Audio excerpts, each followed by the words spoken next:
अस्सलाम वालेकुम स्टूडेंट, आप देख रहे हैं मेरे यूट्यूब चैनल तालीम तरबियत की दुनिया। मैं हूं मोहम्मद यासिर इकबाल। स्टूडेंट, हमारे पास एक्सरसाइज 2B है, new secondary mathematics book 2। Question number 8 है। क्वेश्चन नंबर 8 में वो ये कह रहा है कि एक टेबल कोस्टर है जिसकी शेप जो है वो रम्बस है और उसकी जो डायगनल है 10 सेंटीमीटर 24 सेंटीमीटर है। Find the length of each side of a coaster. अब वो एक रम्बस शक्ल की बात करता है, शेप की फिगर की बात करता है। तो हमने एक रम्बस बना ली ABCD, हमने उसका नाम रख लिया। अब वो कह रहा है कि इसकी जो डायगनल है, डायगनल ये होता है कि जो क्रॉस का जो वर्टेक्स होते हैं, कॉर्नर होते हैं, ए जब सी से मिलेगा, ए से सी जो है वो क्या है, डायगनल है। इसी तरह बी और डी जो है वो डायगनल है। और वो कह रहे हैं कि एक दूसरे को बाइसेक्ट करते हैं एक 90 डिग्री। ये तो वैसे कंफर्म है कि ये जो होते हैं ना रम्बस के, ये 90 डिग्री के एंगल होते हैं। ये आपस में जितने भी होते हैं ये 90 डिग्री के एंगल होते हैं। तो ये जो पॉइंट है ना, ये वाला पॉइंट, इसको हम पॉइंट ई कह देते हैं। ये जो जिस जगह ये बाइसेक्ट कर रहे हैं इसको हमने पॉइंट ई कह दिया, एक चीज़। दूसरा ये है कि the diagonal of a rhombus bisect each other and are at right angle to each other. Right angle मतलब ये है कि जो डायगोनल होते हैं एक दूसरे को बाइसेक्ट करते हैं, और जहाँ बाइसेक्ट कर रहे होते हैं तो उनकी जगह यहाँ सारा, यहाँ पे भी 90, यहाँ पे भी 90, यहाँ पे भी 90, यहाँ पे भी 90, वो 90 डिग्री के एंगल पर एक दूसरे को बाइसेक्ट करते हैं।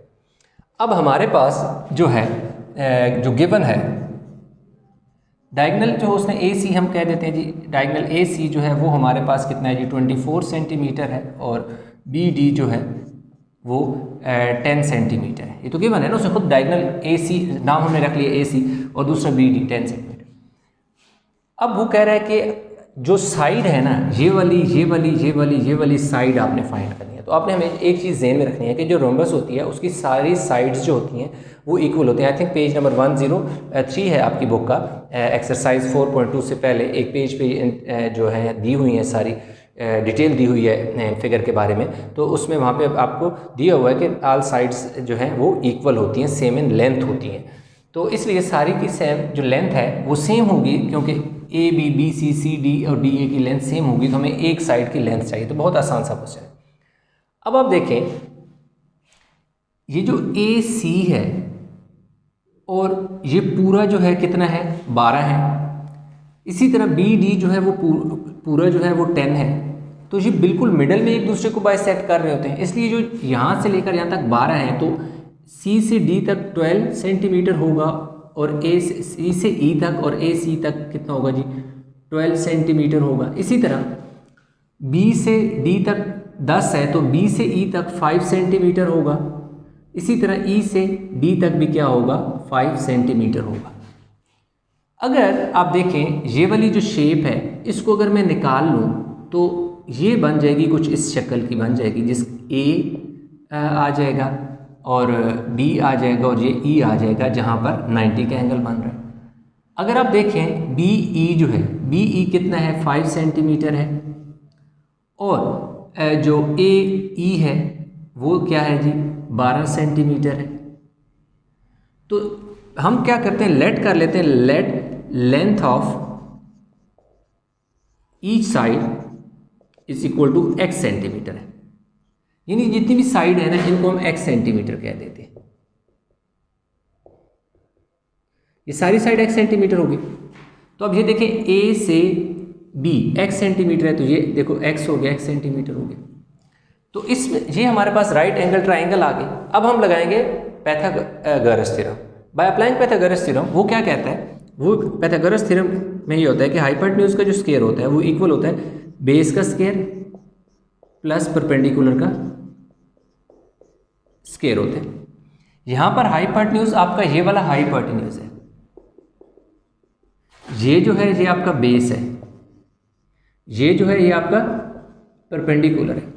वैल्यू पुट कर देते हैं, x का स्क्वायर आ जाएगा, बेस कितना है जी, देखो बेस हमारे पास 5 है, तो देखो 5 का स्क्वायर आ जाएगा, परपेंडिकुलर कितना 12 है, तो 12 का क्या आ जाएगा स्क्वायर आ जाएगा। ये x स्क्वायर हो गया, 25 हो गया, 144 हो गया, x square is equal to 169। दोनों को ऐड किया, यानी 12 का स्क्वायर का मतलब है 12 2 टाइम है, 12 12 सर 144 एंड 5 का स्क्वायर 5 2 टाइम है, तो 5 5 सर 25। Taking square root on both side जब आप करेंगे तो क्या होगा, स्क्वायर से स्क्वायर रूट कैंसिल, तो x इज इक्वल टू कितना आ जाएगा 13। तो इस तरह length of each side of rhombus is equal to कितना आ जाएगी 13 सेंटीमीटर आप लिख दोगे। Length of each side is equal to 13 centimetre. तो इस तरह उसने कहा था हर एक की लेंथ जो साइड है उसकी लेंथ फाइंड करो। तो हमारे पास क्या आ गई है, लेंथ ऑफ ईच साइड हमारे पास आ गई है। अब हमने करना है जी क्वेश्चन नंबर करना है 9। वीडियो को पास करके उतार लें। अभी हम चलते हैं क्वेश्चन नंबर 9 की तरफ।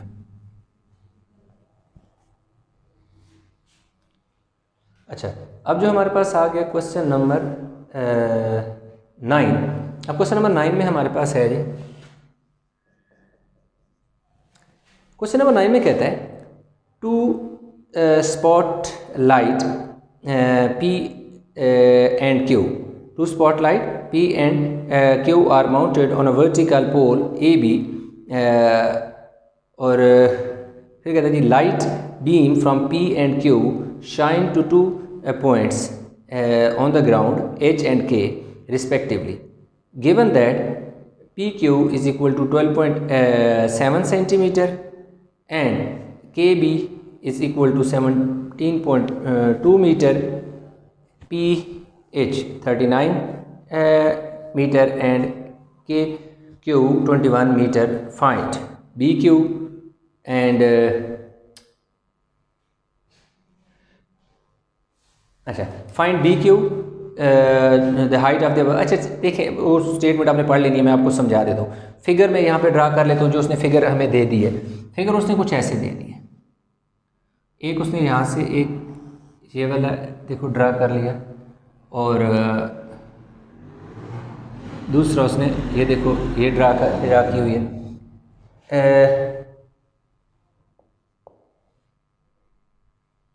ये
अच्छा तो स्टूडेंट है कि हमारे पास आ गया जी क्वेश्चन नंबर 9 का पार्ट 1 है। ये उसने एक फिगर दी हुई है।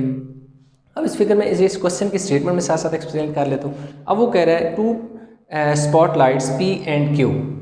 अब उसने ना यहाँ क्या कह दिया, एक P और Q दो स्पॉट लाइट है, are mounted on a vertical pole. कह रहे हैं ये पोल है AP, जैसे AB जो है ना AB एक खंबा है, एक पोल है जिस पर एक लाइट जो है पॉइंट P पर लगाई गई है और एक लाइट कहाँ लगाई गई है, पॉइंट Q पर लगा दी गई है। और कह रहा है light beam from P and Q shine to two points on the ground. कह रहे जो लाइट है ना पॉइंट P और पॉइंट Q से दो पॉइंट पर यानी कि लाइट पड़ रही है। जो P वाली है ना वो H पर पड़ रही है, यानी P जो है लाइट जो है जो टॉर्च आप समझें कि जो कहाँ पर पड़ रही है, H पर, और जो Q है वो कहाँ पर है, K पर पड़ रही है। Given that P Q is equal to बता रहा है, फिर आगे वैल्यू बता रहा है जो पी क्यू है। कह रहा है P और Q दो लाइट के दरमियान जो डिस्टेंस है वो 12.7 मीटर है।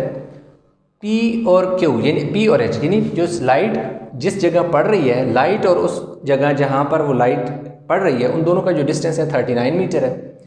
और पोल का और जो क्यू जो लाइट है वो जिस पॉइंट पर पड़ रही है वो 21 मीटर है। जो क्यू जो लाइट पड़ रही है वहाँ से लेकर पोल के पाँव तक का जो डिस्टेंस है वो 17.2 मीटर है। और फाइंड क्या करना है, अच्छा नीचे जो कह रहा है B Q the height above the ground, B से क्यू तक की जो हाइट है, एक तो हमने ये फाइंड करनी है और दूसरा फाइंड करना है एच के। एक तो हमने ये फाइंड करना है कि ज़मीन से क्यू कितनी हाइट पर है, क्योंकि क्यू से पी तक तो उसने हमें बता दिया दैट इज़ 12.7 मीटर, लेकिन कह रहा है बी से क्यू तक कितनी हाइट है, एक चीज़। दूसरा ये कह रहा है कि वो दो पॉइंट जहाँ पर ये लाइट पड़ रही है उन दोनों के दरमियान डिस्टेंस क्या है, यानी कि पी जिस जगह पड़ रही है दैट इज़ एच और क्यू जहाँ पड़ रहा है दैट इज़ के। एच और के के दरमियान जो डिस्टेंस है वो हमने क्या करना है, फाइंड करना है एच के the distance between the projection of the light beam. जो लाइट बीम है उनका जो प्रोजेक्शन है वो जो बन रहा है, जो एक्स बन रहा है, वो हमने क्या करना है, इमेज बेशक आप समझ लें, वो हमने फाइंड करना है, ठीक है। अब आप देखें तो हम क्या करते हैं, बी इन ट्राइंगल बी के क्यू, हमने ये वाली ट्राइंगल ले ली बी क्यू के। अब हम क्या करते हैं, इसको अलग से बना लेते हैं। इधर 90 डिग्री का बन रहा है, ठीक है जी। ये क्यू है, ये के है, ये 17.2 मीटर है, ये 21 मीटर है। हम लेट कर लेते हैं B Q is equal to x, B Q को हम क्या कह लेते हैं, एक्स मीटर कंसीडर कर लेते हैं। अब हमारे पास क्या है, जब भी दो साइड गिवन होती हैं तो हम क्या करते हैं कि तीसरी साइड फाइंड करनी हो, जैसा कि यहाँ पर है, तो हम पाइथागोरस थ्योरम लगाते हैं। अब पाइथागोरस थ्योरम क्या है, हाइपोटेन्यूज का square is equal to base का स्क्वायर प्लस परपेंडिकुलर का स्केल। अब ये जो है ये आपके पास परपेंडिकुलर हाइपोटेन्यूज होता है, ये आपके पास परपेंडिकुलर होता है, ये आपके पास क्या होता है जी, बेस होते हैं। अब परपेंडिकुलर की जगह 21 का स्क्वायर ले लो, बेस की जगह 17.2 का स्क्वायर ले लो और परपेंडिकुलर की जगह x का स्क्वायर। आई थिंक ये 441 होता है और इसका ले लेते हैं जी 17.2 multiply by 17.2 295.84 plus x square. 17.2 का स्क्वायर का ये मतलब है कि 17.2 को 17.2 से मल्टीप्लाई करो, यानी 17.2 मल्टीप्लाई बाय 17.2। 21 का स्क्वायर का मतलब है 21 मल्टीप्लाई बाय 21। अब ये हो जाएगा जी 441 minus 295.84 is equal to x square, क्योंकि हमें एक्स चाहिए तो इसलिए ये वाली वैल्यू इधर आके माइनस हो जाएगी। अब वैल्यू को हम क्या कर लेते हैं जी, माइनस कर लेते हैं। 145.16 is equal to x square, taking square root on both side. जब स्क्वायर रूट लेंगे तो x is equal to, x को मैं इधर लिख लेता हूँ, इसका जो स्क्वायर रूट आएगा उसकी वैल्यू को मैं यहाँ ले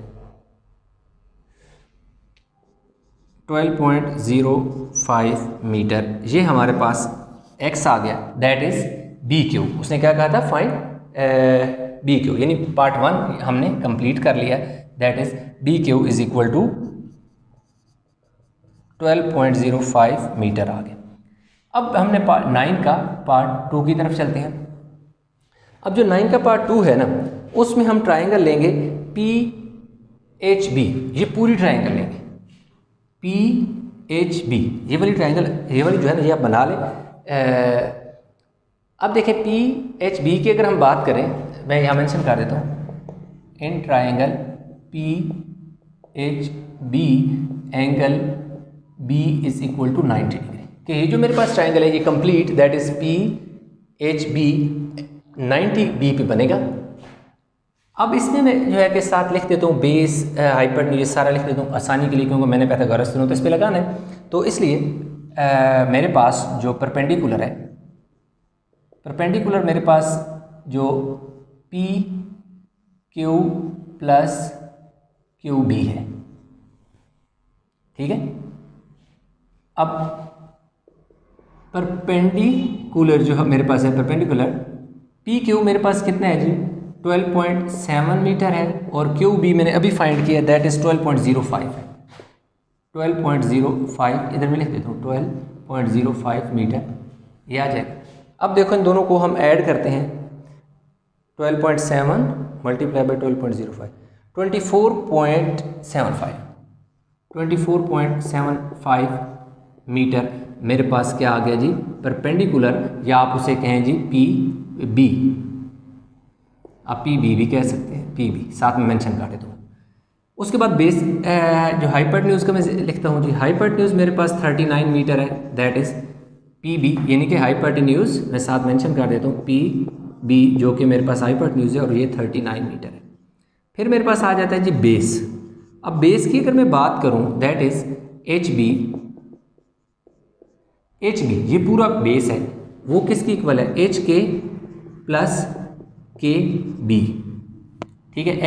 एच के और के बी ये पूरा मेरे पास क्या है बेस है। अब मैंने क्या करना है कि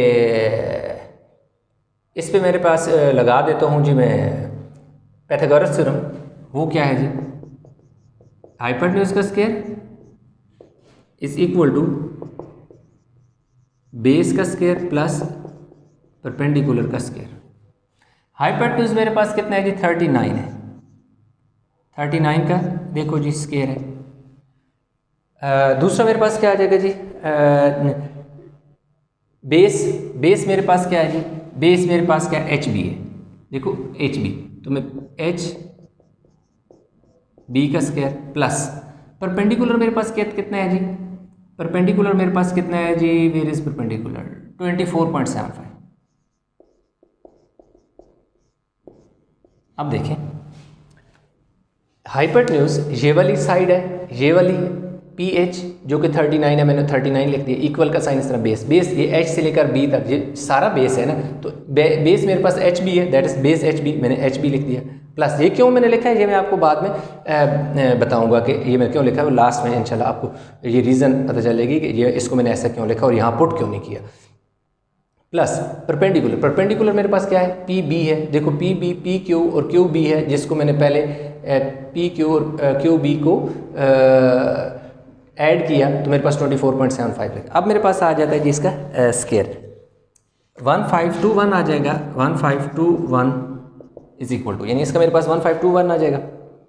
और दूसरा मेरे पास है जी 24.75 612.56 प्लस, बल्कि नहीं पहले एच बी 612.56 आ गए, ठीक हो गए। अब 1521 minus 612.56 is equal to H B का स्क्वायर। इसको ये वैल्यू जो है एक्स्ट्रा थी, मतलब मुझे नहीं चाहिए, मुझे एच बी चाहिए, इसलिए मैं इस वाले इधर आके माइनस कर ली। अब इन दोनों को मुझे करना है G minus 908.44 is equal to H B का square. Taking square root on both side, जब मैं करूँगा स्क्वायर रूट लूँगा तो उससे क्या होगा कि मेरे पास, क्योंकि मुझे स्क्वायर नहीं चाहिए, मुझे एच बी चाहिए, तो मेरे पास एच बी कितना आ गया 30.14 इज इक्वल टू एच। अब देखिए एच बी मेरे पास 30.14 आया, मुझे एच बी नहीं चाहिए, एच बी तो ये पूरी है, पूरी साइड है, जिसमें इस 30.14 में 17.2 ऐड हुआ है, 17.2 इज अ पार्ट ऑफ 30.14, इसलिए मुझे एच बी नहीं चाहिए, मुझे एच के चाहिए। तो जब मेरे पास एच बी पूरा आ गया है और इसका ये वाला जो एक्स्ट्रा पोर्शन है जो मुझे नहीं चाहिए, नहीं रिक्वायर्ड, उसकी वैल्यू भी गिवन है, तो जब मैं एच बी पूरे में से ये के बी माइनस करूंगा तो मेरे पास क्या आ जाएगा एच के आ जाएगा। अब बेशक ये वाला उतार लें क्योंकि मैं यहाँ पर जो रिमेनिंग पार्ट है यहाँ करने लगूँ, ऐसा करता हूँ मैं यहाँ लिख लेता, बस थोड़ा सा ये तो है इतना लंबा छोड़ा पार्ट है। अब मुझे क्या फाइंड करना है जी, देखिए भाई एच और के फाइंड करना है।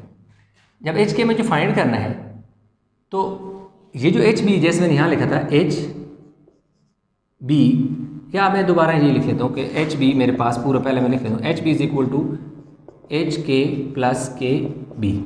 एच बी क्या है, पूरी साइड है, उसमें ये जो पूरी साइड है उसमें एच के उसका एक हिस्सा है और दूसरा हिस्सा के बी है। एच बी मेरे पास अभी मैंने फाइंड किया, that is 30.14 is equal to H K, तो मैंने फाइंड करना है तो एच के को मैं ऐसे ही लिख देता हूँ। के बी मेरे पास कितना है जी, 17.2 आ गया। अब इस वाली वैल्यू को मैं जब इधर लाऊंगा तो इधर आके ये वैल्यू इसने क्या हो जाना है, माइनस, क्योंकि उधर प्लस है तो इधर आके माइनस हो जाना है एच के। अब इन दोनों वैल्यू को 30.14 minus 17.2 12.94 metre is equal to H K. तो मैं तरतीब से लिख लेता हूँ, एच के को मैं पहले लिख लेता हूँ 12.94 मीटर, 12.94 मीटर जो है मेरे पास क्या आ जाएगा, एच के आ जाएगा। तो देखिए जी मेरे पास पार्ट 2 जो मैं एच के फाइंड करना था वो भी कर लिया। पार्ट 1 में मुझे फाइंड करना था बी क्यू भी फाइंड कर लिया, दैट इज़ 12.05 मीटर। तो इस तरह मेरे पास जो क्वेश्चन नंबर 9 था उसको मैंने कंप्लीट कर लिया। तो आई होप क्वेश्चन समझ आ गया होगा। इस क्वेश्चन में किसी किस्म की कन्फ्यूजन है तो नीचे कमेंट में ज़रूर बताइएगा। वीडियो कैसी लगी है, लाइक करें, शेयर करें, चैनल को सब्सक्राइब नहीं किया तो चैनल को ज़रूर सब्सक्राइब कर लें। इन क्वेश्चन में कोई कन्फ्यूजन है, इसके अलावा किसी क्वेश्चन में कन्फ्यूजन है तो ज़रूर बताइएगा। तो इंशाल्लाह मिलते हैं एक नए लेक्चर के साथ, तब तक अपना बहुत सारा ख्याल रखिएगा। अल्लाह हाफ़िज़।